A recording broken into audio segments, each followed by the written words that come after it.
പിണറായി വിജയനും കേന്ദ്ര ആഭ്യന്തരമന്ത്രി അമിത്ഷായും തമ്മിലുള്ള കൂടിക്കാഴ്ച എന്തായിരുന്നു? അതിൻ്റെ പിന്നാമ്പുറ കഥ എന്തിനായിരുന്നു അമിത്ഷായെ പിണറായി വിജയൻ കണ്ടത്? എന്താണ് ഇത്ര തിടുക്കം? ഇതൊക്കെ കഴിഞ്ഞ ദിവസം ഞാൻ മറ്റൊരു വീഡിയോയിലൂടെ ചോദിച്ചിരുന്നു. കാരണം വളരെ പെട്ടെന്ന് 4 മന്ത്രിമാരെ, കേന്ദ്രമന്ത്രിമാരെ നേരിട്ട് കാണുന്നു, പ്രധാനമന്ത്രി അടക്കം കാണുന്നു. വളരെ പെട്ടെന്നുള്ള ഒരു സന്ദർശനമാണ്.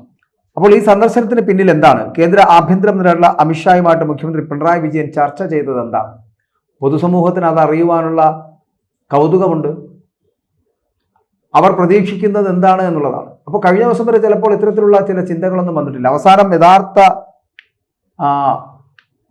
ആളിലേക്ക് എത്തപ്പെടുന്നു, അല്ലെങ്കിൽ യഥാർത്ഥത്തിൽ എന്താണ് സംഭവിച്ചത് എന്നുള്ള കാര്യങ്ങളിലേക്ക് എത്തപ്പെടുന്നു. ഇതൊക്കെയാണ് നമ്മൾ കാണുന്നത്. പക്ഷേ ഈ അമിത്ഷായും പിണറായി വിജയനും തമ്മിൽ സംസാരിച്ചത് എന്ത് എന്നുള്ളത് അറിയണമെങ്കിൽ അത് അവർ തന്നെ പറഞ്ഞു. പക്ഷേ ചില ഊഹാപോഹങ്ങൾ ഉണ്ട് എന്ന് പറഞ്ഞാൽ, കാരണം കഴിഞ്ഞ ദിവസം ഈ പിണറായി വിജയൻ അമിത്ഷാ കൂടിക്കാഴ്ച നടക്കുന്നതുമായിട്ട് ബന്ധപ്പെട്ട് തന്നെ